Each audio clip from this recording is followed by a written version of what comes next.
제가 3년 전에 경험했던 공포스러운 사건을 여러분께 들려드리고자 합니다. 정확히 3년 전, 나는 고시 공부를 준비하고 있어서 신림동으로 이사를 오기 위해 복덕방을 찾았다. 때는 춘3월.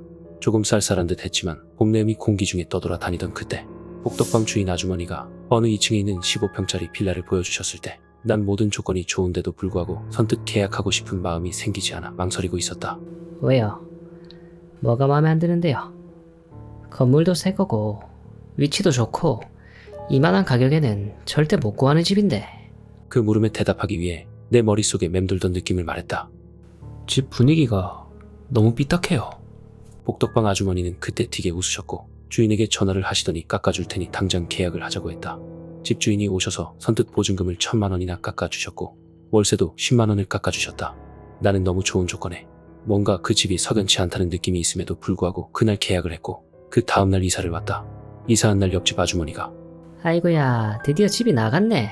1년 동안이나 비어 있었는데. 역시 집은 다 따로 주인이 있다니까.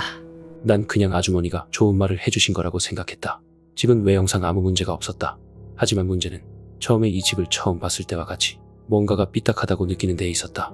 집은 2층에 있었고 집의 3면이 커다란 창문으로 둘러싸여 있어서 마치 커다란 유리로 만든 온실 속에 있는 것 같은 느낌이 들었다.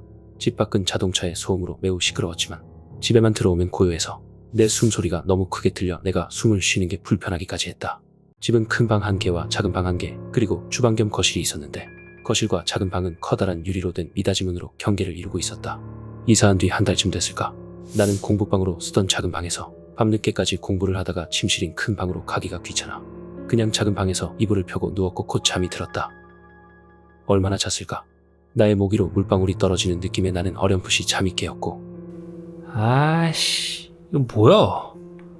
이불 젖기 전에 금방 가야겠네. 하고 생각하면서도 잠이 깨지 않아 계속 눈을 감고 누워 있었는데 물이 얼굴에까지 떨어지는 것이었다. 나는 투덜대며 얼굴에 물을 닦아내기 위해 손을 얼굴로 가져갔는데 약간은 비릿하고 끈적하고 따뜻한 느낌의 액체가 느껴지는 것이 아닌가. 순간 나는 머리칼이 서는 느낌이 나며 전등 스위치를 누르고 형광등이 깜빡거리는 순간 내 손을 보았다. 내 손과 면티가 피범벅이 돼 있었다. 순간 머릿속이 새하얗게 되고는 두 눈을 꼭 감고 마음속으로 기도를 하기 시작했다. 하지만 나의 공포는 현실로 다가왔고 나의 입은 꾹 다물어진 채 열려지지 않았으며 온몸이 굳어버려서 손가락 하나도 까딱할 수가 없었다. 나는 사람이 이렇게도 죽는구나 싶었다. 그래도 죽기 전에 누가 나를 데려가는지 얼굴이나 보자 하고는 용기를 내서 천정을 바라보았다. 아마 나의 뇌리 속에 그 영상은 영원히 지워지지 않을 것이다. 핏발이 선 두 눈을 커다랗게 뜨고 얼굴이 창백한 20대 초반의 여자가 형광등이 기묘하게 붙어서 흔들거리고 있었다. 기묘하다는 걸 어떻게 묘사를 하려고 해도 할 수가 없다. 몸이 이상하게 뒤틀려 있었다. 있어야 할 건 다 있지만 팔다리가 3-4마디가 있는 것처럼 뒤틀려져 있었다고 해야 하나. 눈에선 피가 뚝뚝 떨어지고 있었고 저 이상한 물체를 잠시 보고는 난 비명조차 지르지 못하고 기절을 했고 난 그대로 황천길로 접어든 줄 알았다. 그 다음날 잠에서 깨니 피는 어디에도 없었고 천정에 여자도 없었다. 나는 다행이다. 가위 눌린 거구나. 하며 가슴을 쓸어내렸지만 너무도 선명한 기억에 꿈치곤 너무 현실적이었다고만 생각했다. 그 뒤 내가 그 집을 도망치듯 나올 때까지 계속 반복해서 꿈을 꾸게 되었다. 그 꿈은 내가 우리 집으로 오고 있는데 집 주위에 온 동네 사람들이 모여서 구경을 하고 있고 내가 집으로 들어가니 경찰들이 사람이 죽었다며 조사를 하고 있는데 내 방에 그 천정에 붙어있던 여자가 목을 메고 자살을 한 모습이었다. 나는 와, 내가 너무 공부를 열심히 했나? 스트레스가 얼마나 심하면 이런 꿈을 꾸지?